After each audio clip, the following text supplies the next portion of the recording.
Good morning, everybody, and it's another lesson learning with Mr. Lovell. I hope you've had a lovely Easter holiday, that you've had a chance to get out in the sun. I know I have, been doing plenty of gardening. But back to it. So, spag. We're moving on from punctuating direct speech, and we are looking at expanded noun phrases. How we could make them, how we could write them, but also looking at the actual purpose of them. So, what is an expanded noun phrase? So there's a couple of things that you've got to consider here. What's a noun? A person, place, or thing is a noun. What is a phrase? And a phrase is a couple of words put together. And what does expanded mean? It means it is getting bigger. So if we piece that together, a noun phrase is a few words which are put together to describe the noun. So words that are pieced together to describe the person, place, or thing. Why would I do it? Why would I just use a couple of words around just the noun instead of just saying the man? Because it allows the reader to develop a more successful image of the noun being described. So I'm just going to put that in a context here and prove to you that using an expanded noun phrase really does work and helps us develop a more successful image. And the way that we're going to use this, the way that we're going to do it, we're going to look at this image of where's Wally. And we're going to do it by I have chosen one thing in particular, one noun. And I'm going to give you a couple of clues and I would like you to find the thing I'm talking about. So, the first thing, can you see the man? Can you find the man that I am talking about? Like I say, I have chosen one thing in particular. Can you find the man? Some of you might have said, this one here. Some of you might have said, this one.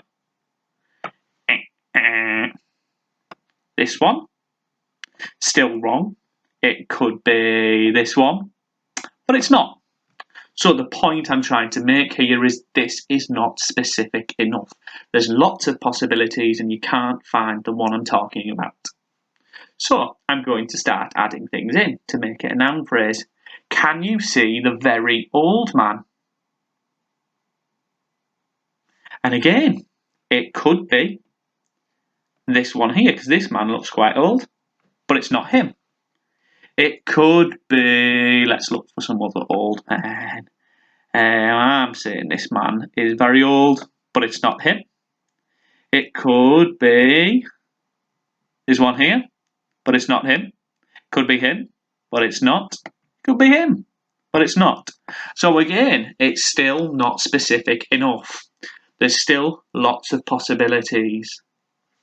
So we go on to, can you see the very old man in front of the fairground tent? So we're now very specific here. We've got an expanded noun phrase, so it's not just the noun of the man. We've added in very old and in front of the fairground tent. We've added an adjectival phrase, and we've also added a prepositional phrase in there. So we've added bits in, and we can see, well, here's the fairground tent. I'm looking for an old man. There's the man I'm talking about. Well done if you got that one off the first one. But that's my point. It's very difficult to find the man if we're just saying the man. If we've got a noun phrase where we're being very specific, we can build a better image of what we are talking about. So that's the point. The whole point in an expanded noun phrase, it builds me a good image, a successful image, to help me as a reader develop. We're going to start with the man. How can I modify the noun? Modify just means change. How can I change the noun, the man, to create a better image? To create a better image of what we're talking about, because the reader wouldn't usually be given the clip art in the background. One thing we could have said, we could have added in adjectives. The fairly old man. Notice I've not just said old, I've been specific about it. I've added in an adjective about the adjective. So I'm describing to you the adjective old. Well, I'm saying he's fairly old. I'm being specific. We could have said a prepositional phrase. A prepositional phrase, remember, tells me where he is. So it's not just the man. I've described it to you and he's on the zebra crossing. It's the man with the tree brown walking stick. So I've added a bit more information about the man. But again, notice I am being specific. I've not just said the walking stick, because if we're thinking about the Where's Wally before, there could be 6 men with walking sticks. But I have said the tree brown one. I have been specific. It's really important when you're using noun phrases that you're thinking about the shade of the colour you're talking about. How much of the oldness are you talking about? How grey is the hair? Being really specific. You might add an adjective about the adjective. And then another one, the man with a light grey beard. I've not just said the man with the beard. I've been specific about it and I've described it. I could have just said the man with a grey beard. But again, that isn't specific. The light grey beard, I've given you the shade. So we can describe, instead of just saying the man, we can say the fairly old man with the light grey beard. I've been specific. He's fairly old and he's got the light grey beard. Instead of just saying the old man with the beard. Specific builds me a good picture. Which leads us into number 2. We've got the tank. If we're thinking back again to Where's Wally, we had 8 different tanks in the field, and you just said to somebody, go to the tank. They're going to say, well, which tank are you talking about, Mr. Lovell? We need to be specific. And how do we do that? We use a noun phrase. How could I change this to being from just the tank to develop a better image? So I could say the grass green tank. Again, I'm being specific. It's not just the green tank. I've given you the shade. It's the grass green one. I can say the tank in the practice field. I've given you that prepositional phrase. I'm telling you where it is, the position. But again, I'm specific. It's not just the tank in the field. It's the practice field. I'm describing it to you. The tank with the mud-splattered wheels. Again, specific, adding in adjectives about it. It's the mud-splattered ones, it's not just splattered wheels. And finally, with a very dangerous cannon.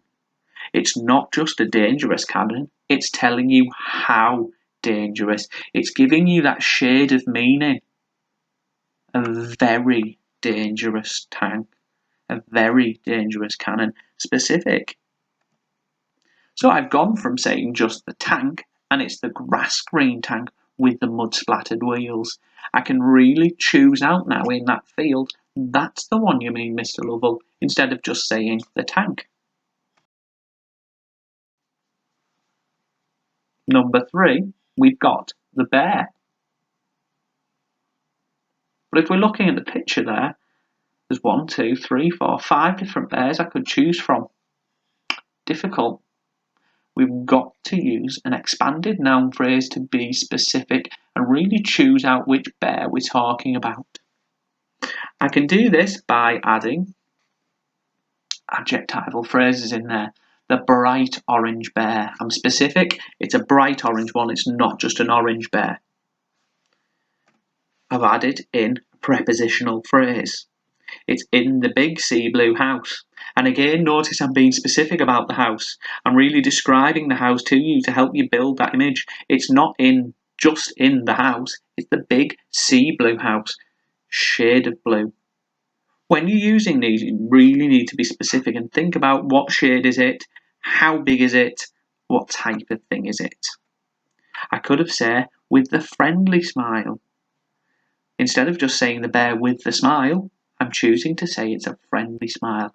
Again, adjectives to describe it. And finally, with the very deep voice. It's not just a deep voice. I've put that shade in there again. It's a very deep, really helping me build that image. We started with the bear, but I'm building a better image by saying the bright orange bear in the big sea blue house, putting in those extra bits of description to really help me build that good image. The witch. Well, if I said a witch, it could be a wicked witch, it could be a nice witch, it could be a blue witch, it could be well, just any kind of witch. I'm not specific. So, how could I describe it? First one, the snot green witch. She's not just a green witch, I've given you the shade of it. It's a snotty green, helping me build that picture. Giving you that prepositional phrase, she's on the jet black broom.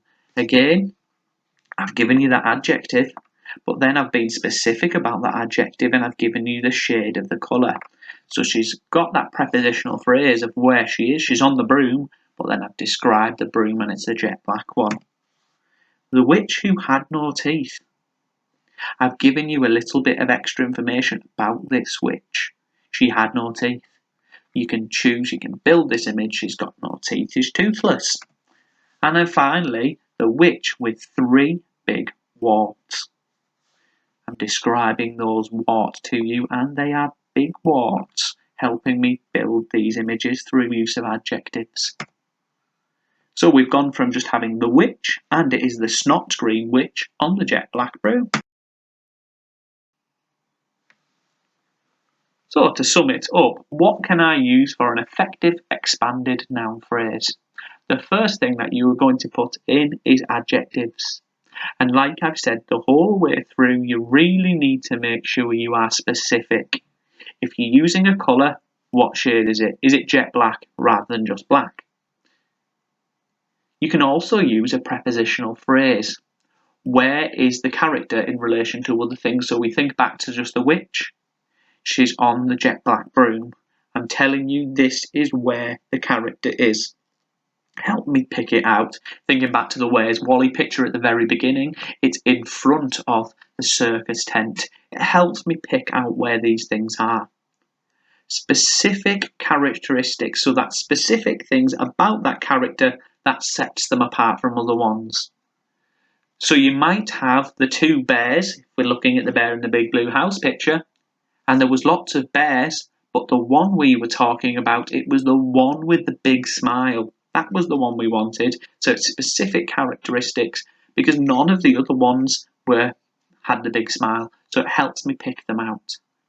And just to point out, when you are using all of these things, so you're putting in your adjectives, you're putting in your prepositional phrases, your adjectives are going to come before the noun and the prepositional phrase will go after.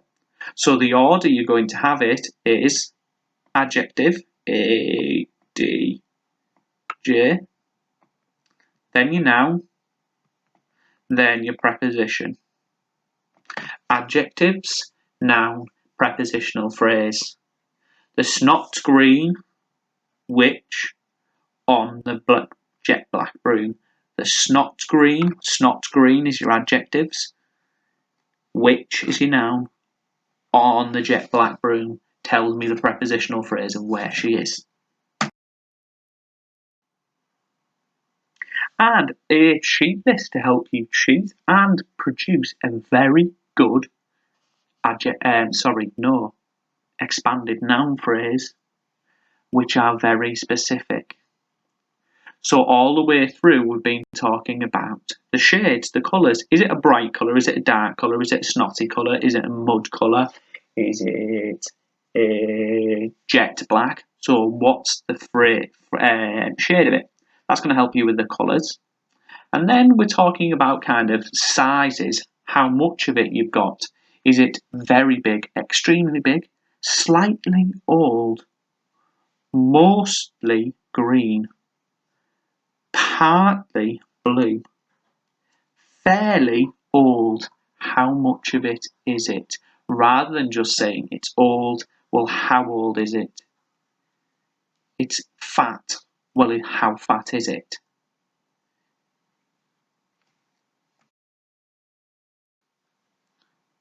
So now on to your turn, your task for today. You are going to have a game of Find It. Again, I love playing with Harvey. Find It. So you're going to choose 5 characters from this Where's Wally sketch. So that's going to be at the top of your Google Classroom sheet. So it might be that you're choosing this man here. You're going to produce an expanded noun phrase about that character. So rather than just saying the man, using all the tricks that we've just looked at, how are you going to describe him? So we might say something like the slightly tall man with blonde hair. But that doesn't really help me out because there's lots of slightly tall men with bright hair. So you might say the slightly tall man with a checkered shirt because he's the only one with a checked shirt. The slightly tall man next to the shark, dinosaur, whatever that character is. Be specific. So 5 characters using what you have learned, and you are producing 5 expanded noun phrases about them. That's all for today. Thanks for tuning in. It's been a pleasure learning with Mr. Lovell. Thanks very much. Mr. Lovell signing off with the usual pen drop. Over and out. Thanks very much. Bye.